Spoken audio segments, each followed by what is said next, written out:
This video is on question 41 of the 2012 TSA paper, and here we're asked which option, if true, most weakens the argument.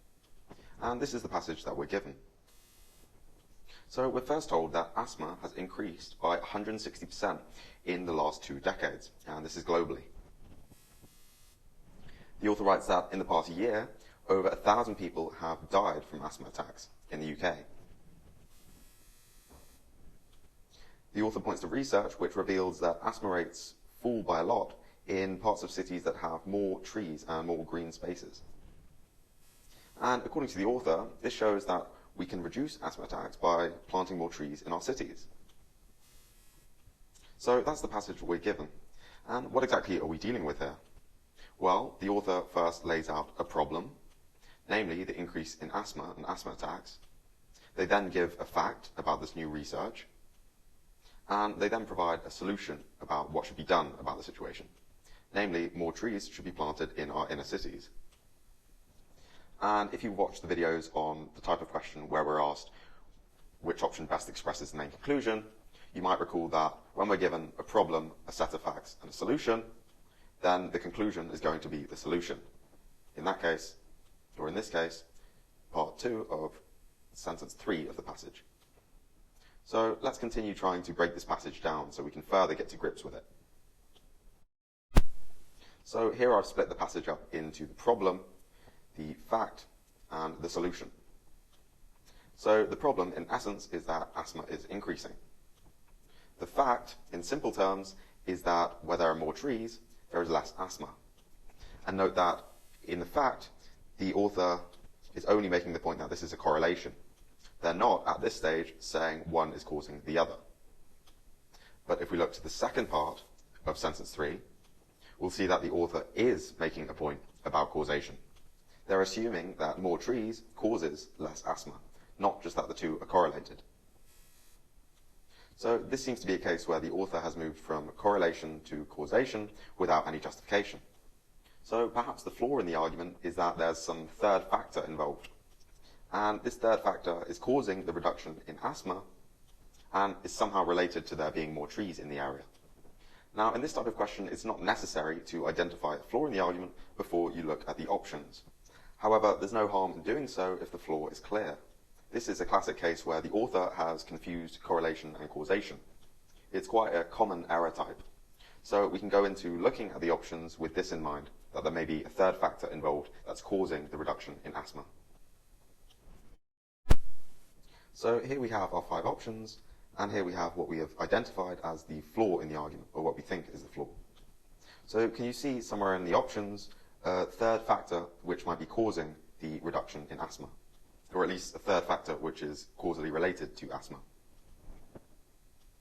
Well, option C seems to have such a thing.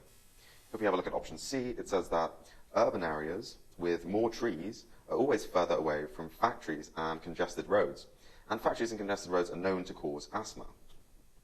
So the third factor here is distance from factories and congested roads. The greater the distance from factories and congested roads, the greater the reduction in asthma. And there is also a relationship between distance from factories and congested roads and more trees in the area. So this explains why we have a correlation between more trees and less asthma. So option C seems to identify the causation error in the argument, namely that the author has identified something as the cause which isn't really the cause, and the author's thereby confused correlation with causation. So C seems to fatally weaken the argument. But let's check the other options. Option A said that planting more trees in our city centres could lead to an increase in hay fever. Now, if we take a look back at the passage, the author is only saying that this solution is a good one if we want to reduce asthma attacks.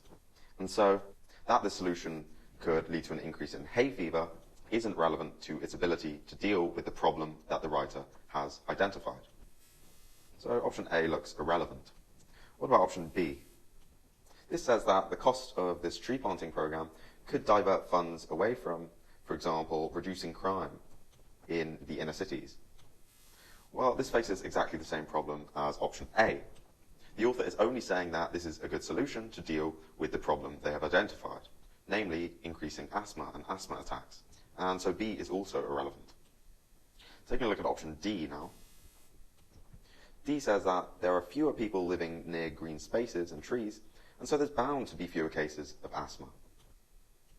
Now, if we take a look back at the passage, we'll see that the author is concerned with asthma rates, i.e. the proportion of people in a particular area who have asthma.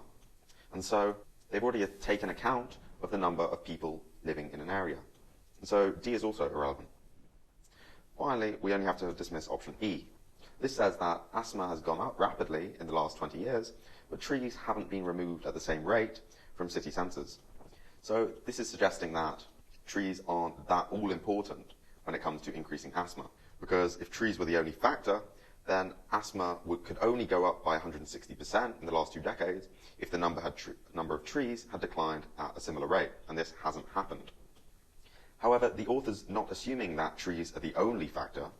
They're just assuming that there is a causal relationship between more trees and less asthma, so that if we increase the number of trees, it will have a negative effect on the number of asthma cases, i.e. the number of asthma cases will go down.